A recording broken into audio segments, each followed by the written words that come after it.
hoy día, en nuestra sociedad en la que no se busca el conocimiento sino la militancia, en nuestra sociedad en la que no se busca el conocimiento sino la militancia, los profesores se han convertido en milites, se han convertido en milicianos. Más que en intérpretes del conocimiento, se han convertido en milicianos de las ideologías.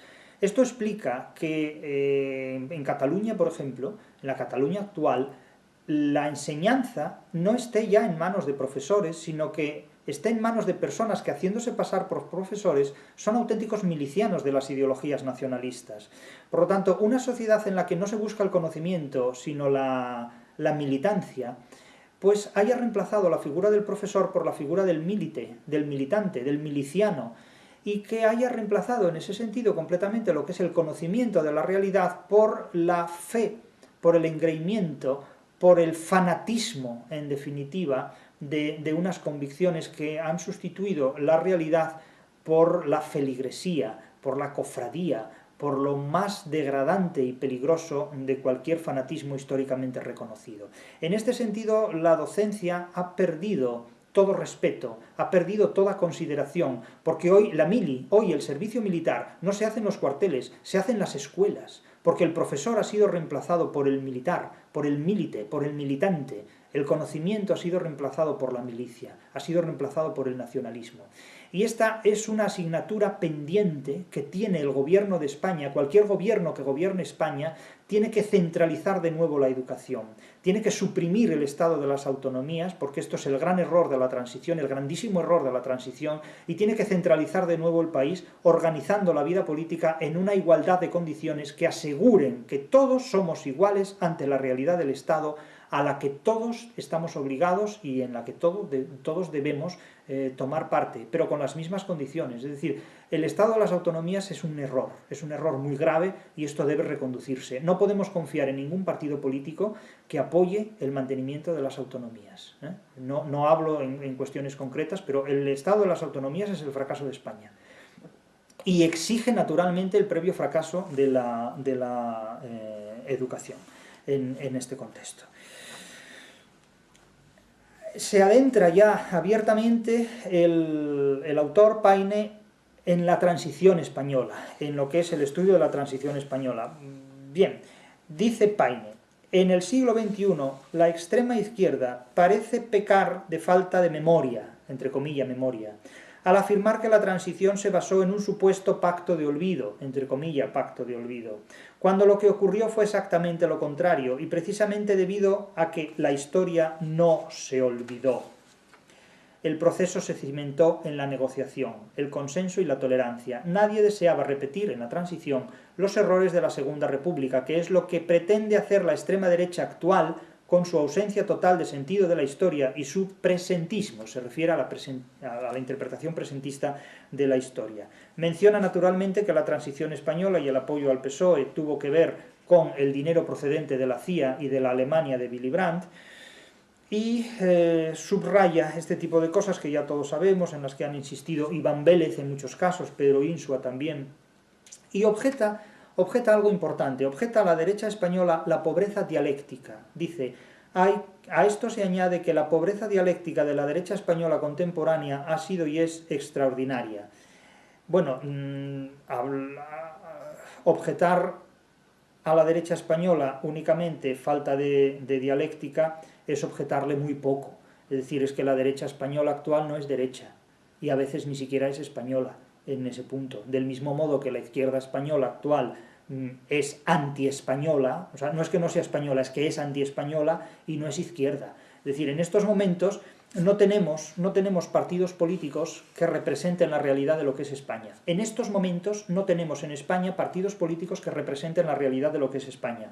Por esta razón, yo no sé hasta qué punto la bestia popular me refiero al pueblo, no al partido, en un momento dado podría desencadenar situaciones comparables a las de un 2 de mayo. Pero como esto ocurra, veremos a ver qué consecuencias tiene.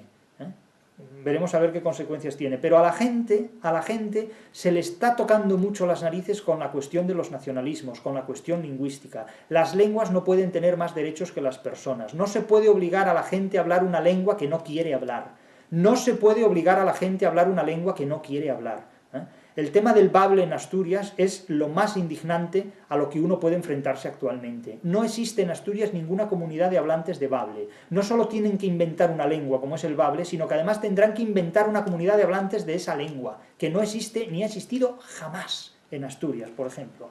Y esto es muy, muy indignante en ese punto. Se habla de la violencia de la transición, y Paine aduce numerosos datos, y se cuestiona primero la transición como un modelo y se afirma después la transición como un modelo, después de haberla cuestionado sensiblemente de una manera previa. Personalmente, y esta es una interpretación personal, que no tiene por qué ser en absoluto compartida ni consensuada, yo de la transición hablaría como de un mito, el mito de la transición, en los términos en los que lo ha hecho Gustavo Bueno. Gustavo Bueno, insisto, ha hablado de la transición como de un eufemismo para evitar dos términos reales, que fueron la ruptura con el franquismo y la continuidad con el franquismo. Entonces, para no hablar de continuidad, para no hablar de ruptura, se habló de transición. ¿Transición hacia qué? Transición hacia el triunfo de las élites.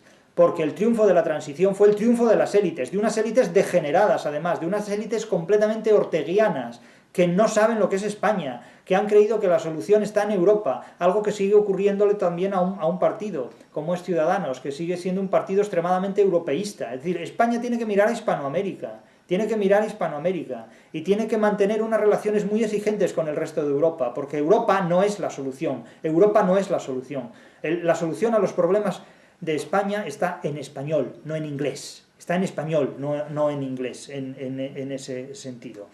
Y cito de nuevo algunas palabras de Paine. Dice Paine: algunas voces sensatas de la época advirtieron de que el nuevo sistema de voz de las autonomías amenazaba la coherencia y la unidad del país. Así ha ocurrido. Es decir, estamos en esta situación. Es decir, hay que volver al centralismo, evidentemente, hay que volver al centralismo. No se puede dividir un país, porque las lenguas no tienen más derechos que los hablantes. Las lenguas son tecnologías, no signos de identidad cultural. Habla de muchos aspectos y menciona, como no podía ser de otro modo, el libro concluye con un capítulo criticando la posmodernidad y criticando el modo en el que la posmodernidad ha corrompido el uso de la razón. Es decir, de hecho, la posmodernidad es la corrupción del racionalismo, es la destrucción del racionalismo. Cito a Paine: en las escuelas y en las universidades la historia está en horas bajas, incluso amenaza con desaparecer.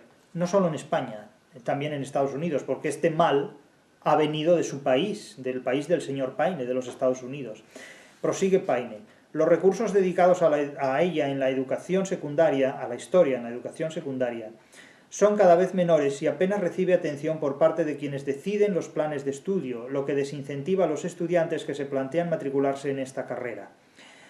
En esta y en todas las demás. Es decir, la universidad, en lo que se refiere a sus facultades de letras, es un fracaso irreversible. Esto ya lo he dicho muchísimas veces. En la universidad no está el conocimiento está en Internet. En la universidad no está la investigación está en la empresa privada. La universidad hoy día es una institución completamente necrótica y sin ningún futuro solvente posible. Es decir, en la universidad no está la inteligencia. Las personas menos inteligentes que yo conozco trabajan en una universidad. Siento mucho tener que decir esto, pero es así. Me dirán, bueno, es que usted conoce a pocas personas. Con las que conozco me bastan y me sobran. Es decir, realmente estoy encantado de no conocer